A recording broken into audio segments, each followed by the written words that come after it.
Welcome to Chapter 13. We're going to be talking about one of the 4 Ps today, um, promotion. And we're going to break down promotion into smaller sub-portions and talk a little bit about advertising and public relations. We've already spent some time talking about product. We've spent some time talking about price. We've spent some time talking about place. And again, we're moving on to the fourth and final P of the 4 Ps of marketing. Which is promotion or communicating customer value.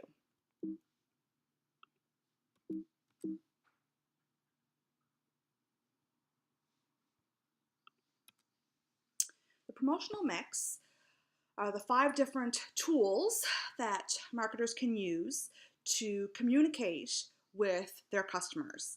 This is a great exam question. The promotional mix consists of advertising, which we often think of as being the same thing as marketing, but as you can see, it's only one part of the promotional mix, and the promotional mix is only one part of the 4 Ps of marketing. So just to give you a bit of a sense of the relative importance of advertising in the overall scope of marketing, it's actually relatively small. We tend to think of it as being fairly prominent because advertising is so obvious to us in our day-to-day lives. We're exposed to advertising messages just so frequently that it seems like it's a more significant component of marketing. So we're going to talk about advertising. We're going to talk about sales promotion and tell you what that is and why it's a useful type of promotional tool. We'll talk about public relations, personal selling, and direct marketing. Before we get into that, we're going to talk a little bit about integrated marketing communications. Integrated marketing communications, or IMC, is the idea that whenever a company or a brand aims to communicate with its audience or audiences, it should do so in a way that the communications, all the different kinds of communications that come out of the organization, all fit together in an integrated fashion to tell a consistent, believable, and meaningful story to the consumers. Customers ultimately want to see a single message from a company. They don't want to be getting different, conflicting messages from an organization or a company because that causes confusion. Of course, today communication technology is changing the way in which companies communicate with their customers. Traditional old-fashioned advertising in the newspaper, on the radio, or on television used to be one of the primary ways that companies communicated with their customers. And now, of course, those types of marketing communications are actually declining in their relative importance as companies move towards technology, social media, as means to communicate with their target audiences. And of course, the communication strategy that marketers come up with has to fit in and work alongside with all of the other 3 Ps, the pricing strategy, the product strategy, and the place strategy, again, all to fit together to tell a cohesive story that customers are going to not only understand but buy into. We kind of talked about this already. This is just a diagram showing you how all of these different components of an integrated marketing communications plan, or the promotional mix, is the same thing, all have to fit together and flow together in a cohesive way so that it makes sense to customers. Integration of communication channels is designed to deliver a clear, consistent, and compelling message about the company and its products. The whole purpose of communicating with customers is to tell them about you, about your company, about your brand, about your products in a way that is meaningful and adds value to them as customers, so that hopefully they're going to want to buy your product and believe in your brand. Some of the pros of advertising as one of the main means of marketing communications. Advertising reaches a lot of people at a relatively low cost per exposure. It's actually quite expensive to advertise. However, if you divide the cost of advertising over the number of people who are exposed to that advertising message, it actually is a relatively low cost per exposure type of marketing communications. The ideal way to advertise is actually to repeat the message over and over and over again so that people come to know and understand and can predict the message. The message becomes more meaningful to them, and they'll remember it. There's a reason why when you're watching a television program, if any of you even watch television anymore, where you have to watch the commercials, why in a single commercial break during a television show you might see the same commercial more than once. That's not always an accident. In fact, most of the time it isn't. It's a deliberate attempt on the part of the company to repeatedly expose you to their message so that the message ultimately sinks in. And advertising ultimately creates consumer trust. Consumers believe that, well, if you're a company that is big enough and successful enough to actually be able to afford advertising, especially in high cost mediums like on television or in magazines, for example, customers view that as legitimizing your business. It means you must be doing something right because you can afford to advertise your product through these various channels. Some of the cons, though, of advertising is that it's very impersonal. Advertising messages, by definition, are not personalized to each individual receiving them. It's one single message shared with a large group of people, and it's one directional. The company is speaking to the consumers, but the consumers don't really have an opportunity to then come back and communicate with the company. And actually, the costs are very, very high. The cost per exposure may be low, but the actual cost to put your advertisement on television or in a magazine or in a newspaper is actually quite high, and a lot of smaller businesses aren't able to afford that kind of marketing. The pros and cons of personal selling. Personal selling, actually, we're going to talk about that, I believe, in the next video, is actually the most effective form of marketing. Personal selling means one-on-one communication between a salesperson or a representative of the company and an individual consumer. The communication is two ways, meaning that the representative of the company can communicate with the buyer or the potential target audience, but the audience can also in turn communicate with the representative of the company. It's a two-way communication. Companies can learn a lot about their customers through personal selling because of that two-way communication. A good salesperson or a good company representative will listen to what customers are saying, what they're looking for, what concerns they might have, and then communicate that back to the organization so that the appropriate decisions can get made. And ultimately, it allows for relationship building. And marketing today is all about building those all-important relationships. The problem with personal selling, even though it is by far the most effective form of marketing communication, is that it's also by far the most expensive. Can you imagine if every time you went to the grocery store to buy a week's worth of groceries, for every single product that you purchased, if somebody was there to communicate with you and talk to you about that individual purchase. So whenever I go buy toothpaste, a toothpaste representative is there and they're helping me figure out the exact kind or brand of toothpaste that is best for me. And then I go to the pasta aisle and there's representatives there from the pasta companies telling me what kinds of various dishes I can make with the various pastas. It's extremely expensive, and so it's typically only used for those products or product categories that are more complex buyer decisions, and we'll talk a little bit more about that when we talk more in depth about personal selling. And it also, another drawback or con of personal selling is that it does require a long-term commitment to a sales force, to people who are going to be representing your brand. You need to train them properly, you need to compensate them properly, and you want to make sure that they're doing a good job of representing your company in the way that you want it represented. Sales promotions are another increasingly effective means of communications. These are short-term, time-specific incentives that are designed to capture a customer's attention and get them to act immediately. So for example, if you get the flyers that come, the weekly flyers from the grocery store, that's an example of a sales promotion. It's time specific, meaning that whatever products are featured in the flyer, those prices are for only a limited period of time, and they're designed to make you act immediately. Meaning that if we don't go to the grocery store and buy these products that we want today, next week they're not going to be on sale, and therefore you're going to be out of luck. So that's the purpose of sales promotions. Sales promotions have a whole bunch of different types of tools, and we will talk about that in the next video, that constitute sales promotions. Things like coupons, point of purchase displays. There's all different kinds of things that are classified as sales promotions, and they're very, very effective. It's really good at grabbing people's attention. Everybody loves a good sale, although sales by themselves, not all sales promotions are actually price discounts, but they do really tend to attract customer attentions.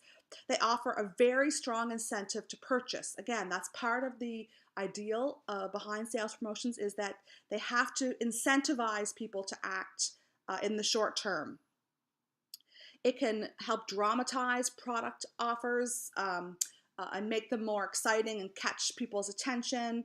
And again, invites quick response. The problem with sales promotions is that the effects are short-lived. As soon as the sales promotion is over, it's over, meaning that the long-term loyalty and relationship that you ultimately want to build with your customers is not really well served by sales promotions. The effects or the benefits of sales promotions tend to be very short-lived and sort of confined to the time frame where the sales promotion is in effect. Public relations is a very, very important and often overlooked type of marketing communications. The best thing about public relations is that compared to all of the other different marketing communication activities, public relations are the ones that are most believed and trusted by consumers, by your audiences.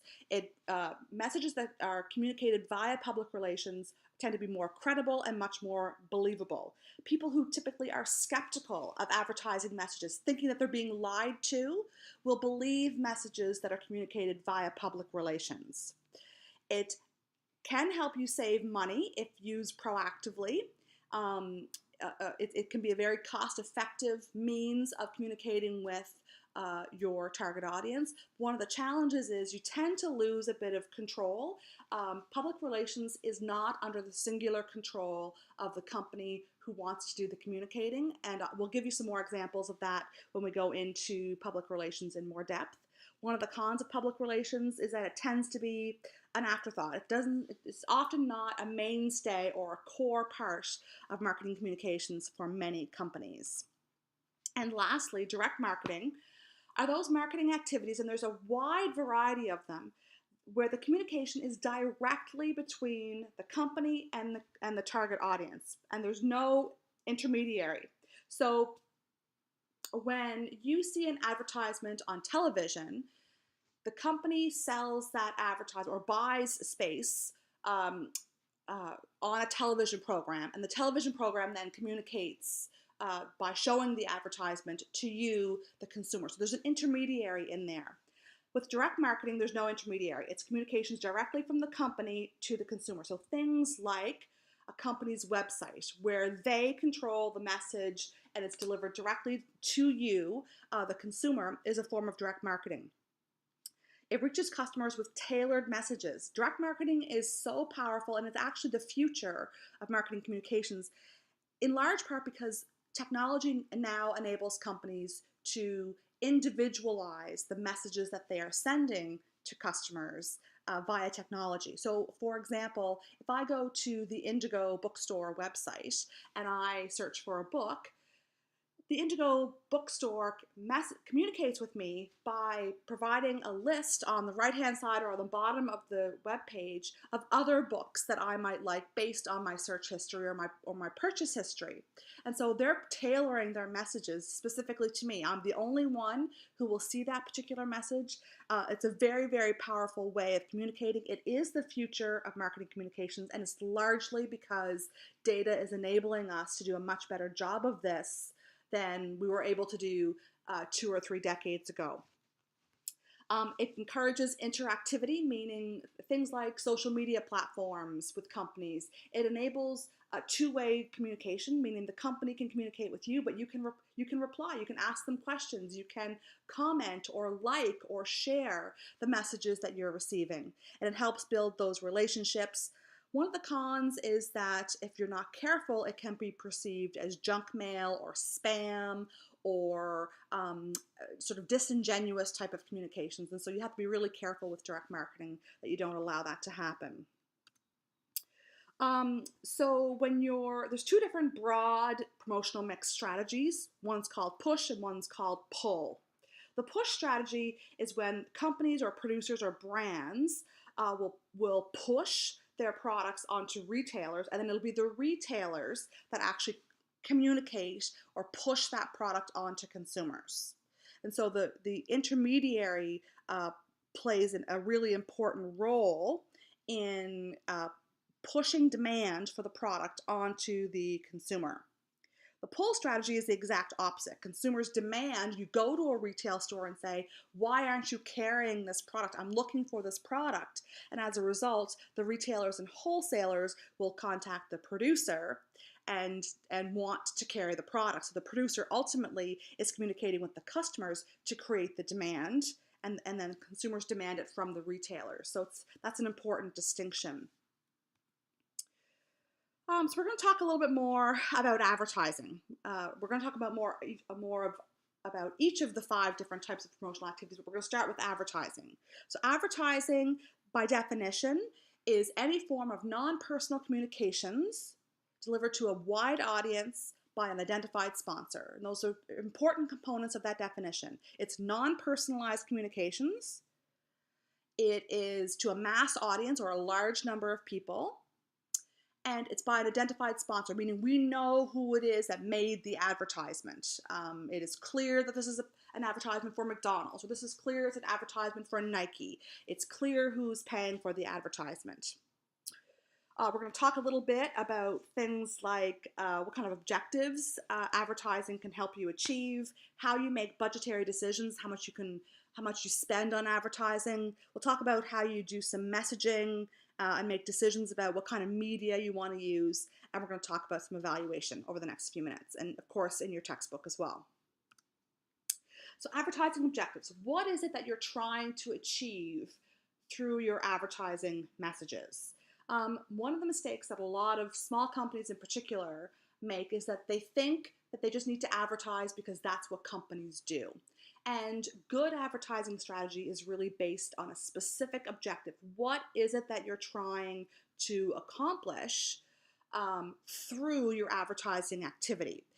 If you're just advertising for the sake of advertising, that's not really a great use of your resources, nor is it likely to be very effective in helping you build those really important relationships with your customers.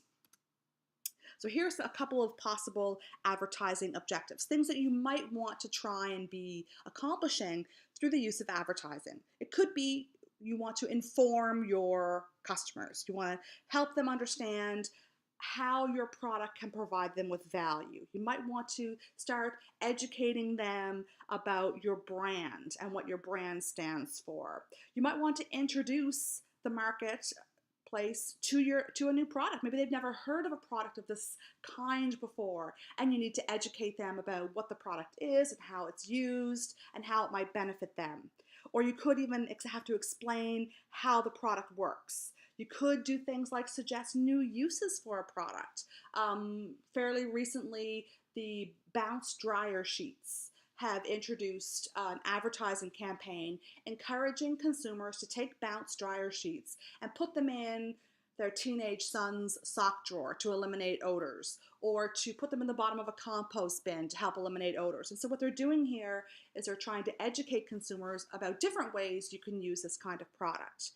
It could be information about a price change or describing other kinds of supports and services that you may not realize go along with this particular product. And it could also be informative advertising could help deal with false impressions or correcting misunderstandings about a particular product or brand. So informative advertising is one objective. You could be using persuasive advertising to try to persuade people to prefer your brand over the competition. We're going to give you all kinds of reasons why our brand is better than the brand of our competitors to help you build those preferences. They might encourage you to switch brands. Encourage you to try a new brand, or give you an incentive to switch from a brand you're already loyal to. It could be involved in changing your perception about the product value and what benefits a consumer can derive from a particular product. It could be about persuading consumers to purchase the product now. That could be tied in with a sales promotion, but it could be about incentivizing people to act now. It could be about creating customer engagement.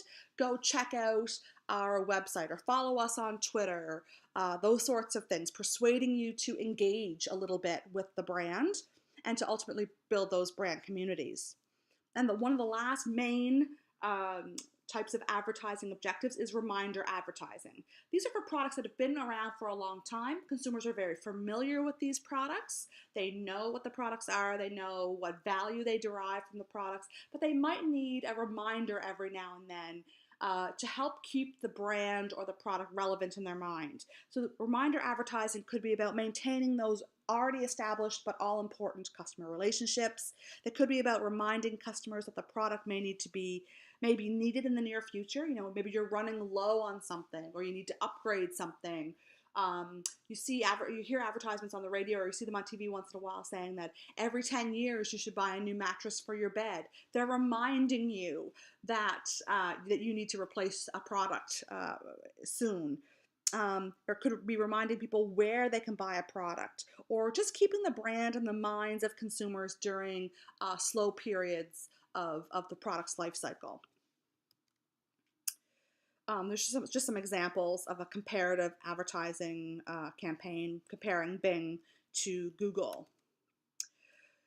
Some advertising budget methods. How do companies decide how much they're going to spend on advertising? Well, there's the most common method, which is what can we afford?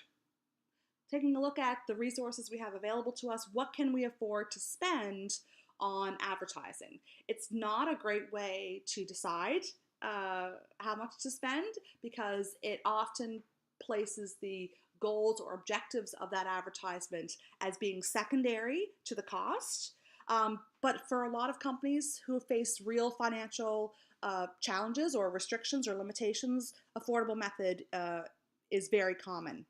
Percentage of sales. Some companies say, well, you know what, we're going to spend 5% of our profit or 10% of our revenue on advertising. And that, especially for a company that has a very long history, they've been around for a very long time, they know roughly how much they need to spend on advertising to reach certain goals. If you've got a lot of history in your company and in your brand category, that might be a more reasonable way to choose your advertising budget.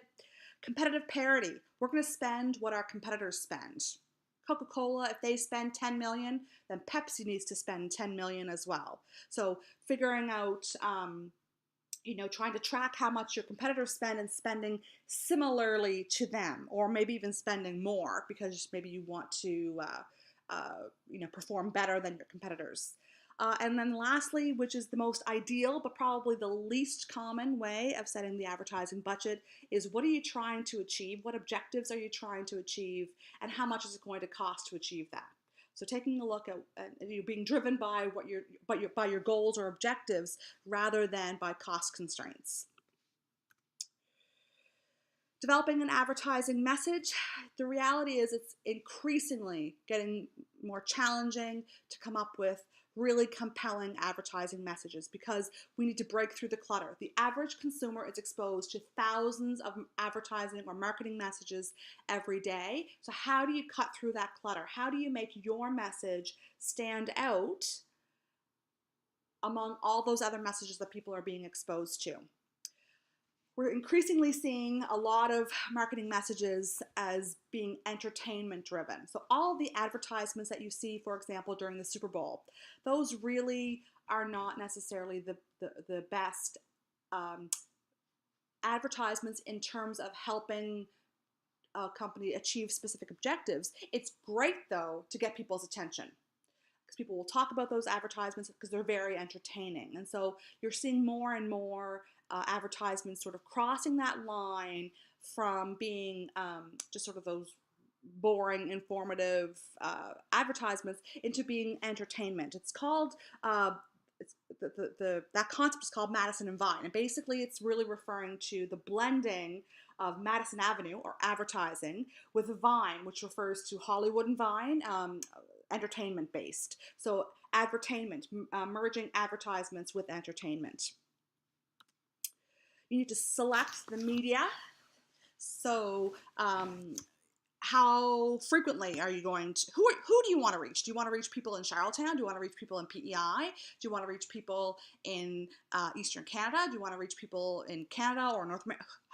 What is the reach of your advertising message, and how frequently do you want people to be exposed to that message? Obviously, the bigger the reach, the higher the frequency, the more it's going to cost.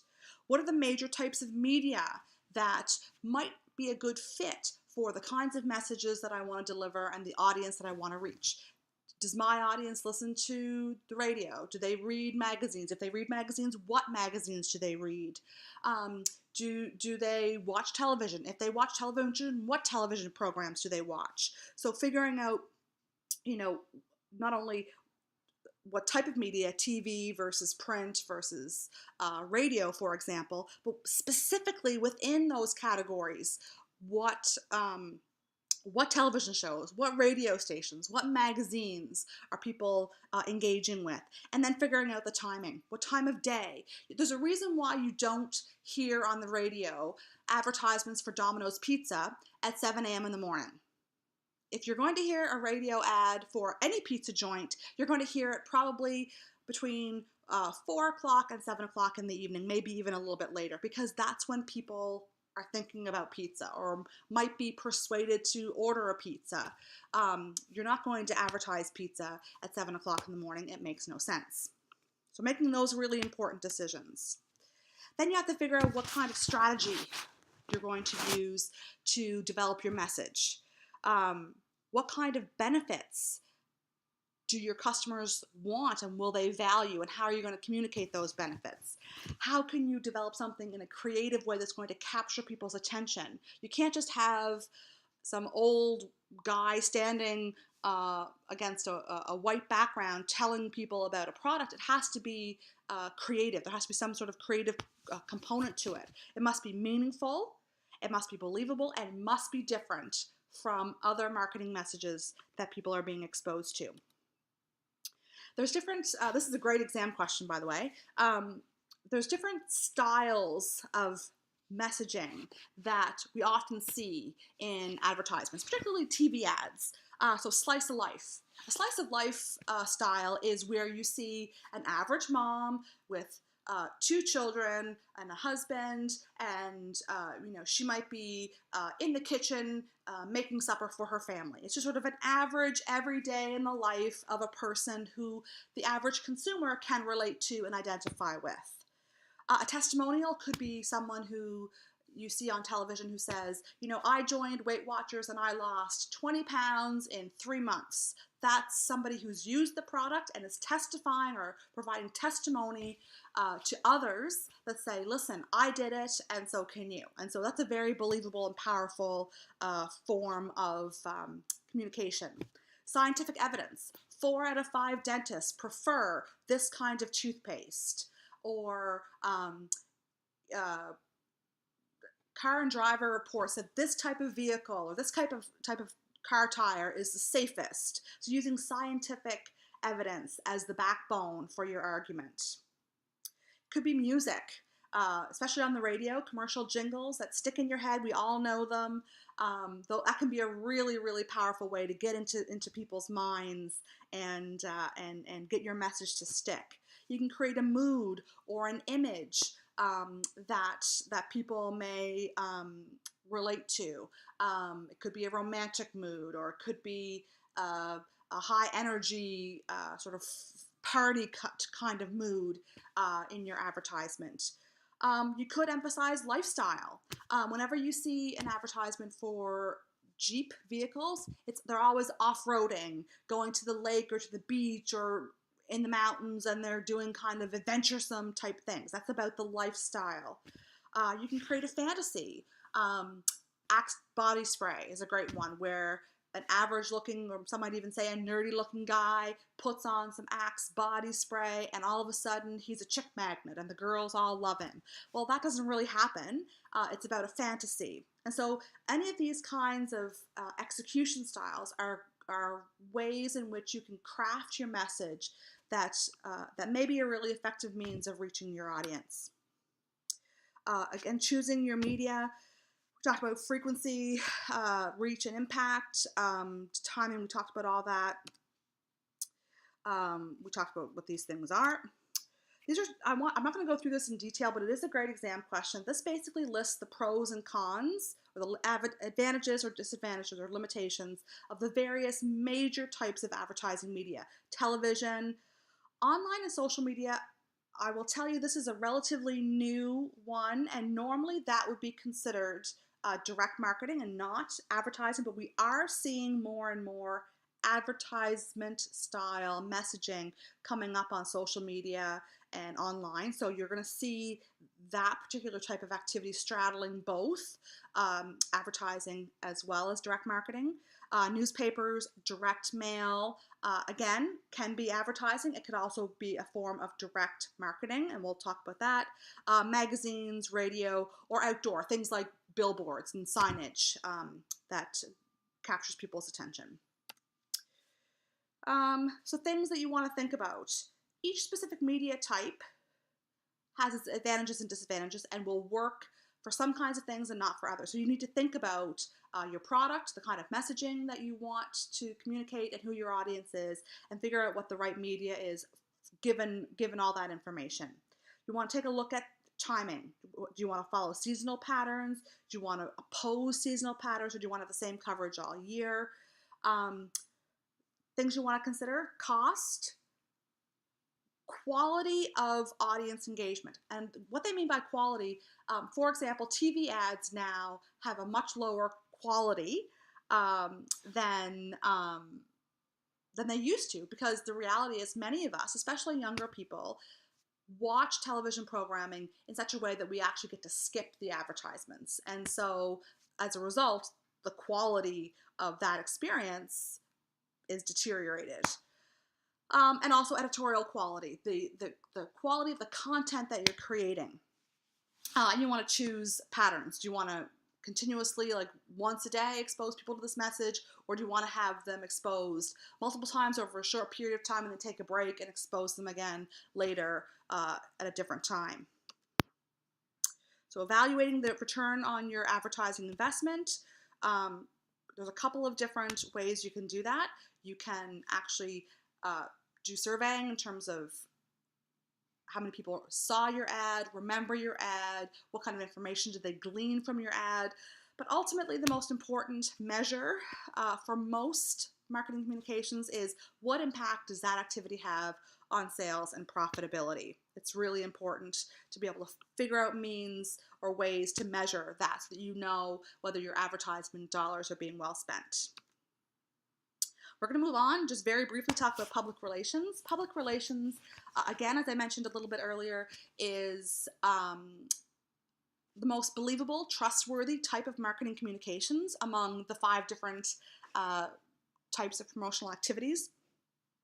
It's about building really strong relationships with various stakeholders, not just customers, but with other really important company stakeholders. It's about obtaining favorable publicity in the media. It's about communicating trustworthiness in terms of the corporate image, and managing crises or unexpected occurrences, both positive and negative.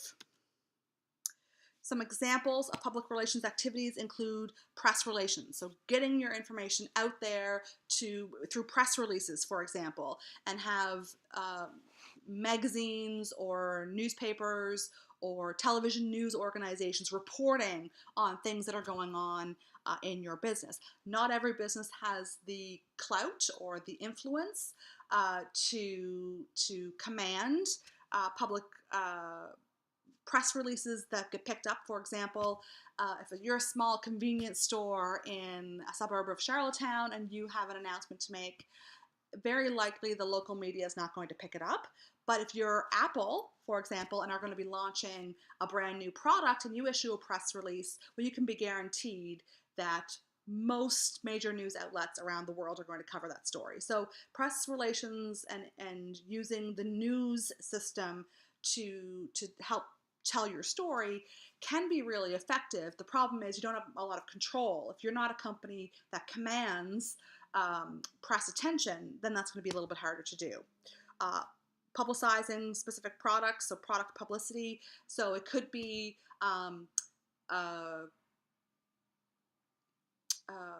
good example. We were at a hockey tournament last year, and a car dealership parked a bunch of brand new vehicles along the walkway up to the rink. Why? Because it made the products really visible. As people were milling around before or after a game, they were looking at the vehicles, and so it was a great way to get some publicity for the products. Public affairs include building and maintaining national or local community relationships. It's your involvement in the broader community. It's the CIBC Run for the Cure and their involvement in that particular cause. Or it's McDonald's and the Ronald McDonald Houses and their involvement in the community in terms of supporting those kinds of initiatives. It could be lobbying, working or communicating with government to advance the issues that are relevant to your particular company or industry. It could be things like investor relations, working with your shareholders to make sure that they continue to have a favorable impression of your company. And it could be things like corporate reporting or annual corporate meetings and those sorts of things. Or it could be various development organizations, working with donors or not-for-profit organizations to gain financial or volunteer support. Public relations is used to promote products, people, places, ideas, activities, organizations, and even nations or places in the world. And it's very, very, very effective means of communication. The role of public relations, it can have a very strong impact on public awareness about a company or a brand or a product at a much, much lower cost than advertising can. However, it is potentially, you have less control over that. Some other major public relations tools could be news, getting yourself featured in the news, could be speeches. There's a reason why a lot of companies like to come and work with UPEI students. It's because they have a captive audience and can share information about their products with that audience. It could be special events like a grand opening or an anniversary type event where, they serve cake and hot dogs. And it could be written material. It could be audio-visual material. It could be corporate identity material. So golf shirts with your company logo on it, or water bottles or pens. It could be public service activities or getting your company out in the community, doing sort of good for the broader community. It could be buzz marketing, getting people to talk about you for good reasons, hopefully, or it could be the company website. So those are just some of the major public relations tools. That is the end of this section. Stay tuned for the next video.